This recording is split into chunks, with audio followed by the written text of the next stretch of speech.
crafty ghouls and goblins. I hope you're having a spooktacular day today. Welcome back to day 6 of the 13 days of Halloween craft series hosted by Rosa Kelly Scrapbooking, Elizabeth Garza from Live, Craft, and Love, and yours truly, Robyn Pitts with Sir Chauncey Rocco Creative Designs.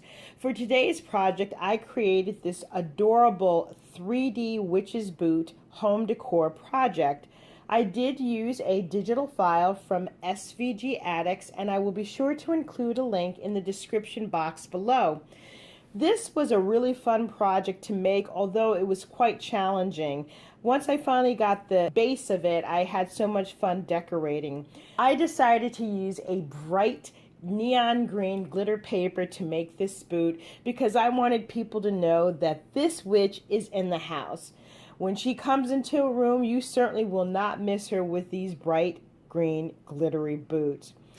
This boot is fairly sizable. You can put this easily as a centerpiece for your table or put it on your mantle, and it measures 8 inches tall, it's 7.5 inches wide, and the depth is 2 3/4. On the top, I used a coordinating paper in black, green, and orange, and tops here are little pumpkin heads that are cut out.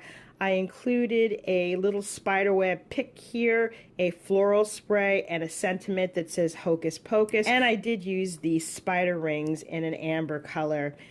On the bottom here, you can see the heel, which measures about 2.5 inches. This is so cute with the curved heel.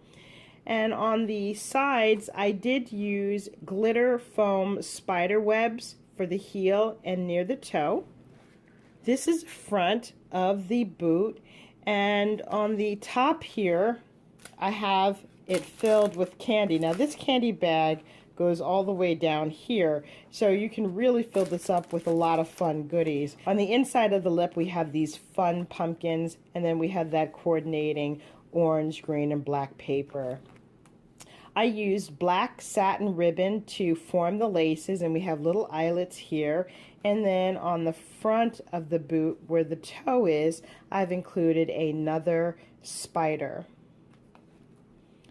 On the back, I've used this mesh spider ribbon, and that wraps all the way around to the back. And this is what the other side looks like. I included another spider web on the top, this cute little rosette that says Boo, and then more of the spider web details on the bottom and the heel of the boot. I think this project is extremely versatile. You can use it as a centerpiece, you could put it on a mantle, any place where you display your Halloween home decor items. This is a very sturdy piece because I cut out each of the pieces with 2 pieces of cardstock. This concludes my review of my 3D Witch's Boot home decor project. Hopefully I've inspired you with some fun and creative ideas. If you like this video, please take a moment to give me a thumbs up, subscribe, and don't forget to hit that little bell so that you will receive all of my future videos. Please join me tomorrow for day 7 of the 13 days of Halloween craft series, and don't forget to visit my friends Rosa Kelly Scrapbooking and Elizabeth Garza from Live, Craft, and Love. Thank you so much for joining me today. I look forward to seeing you on my next video. Bye for now, and happy haunting.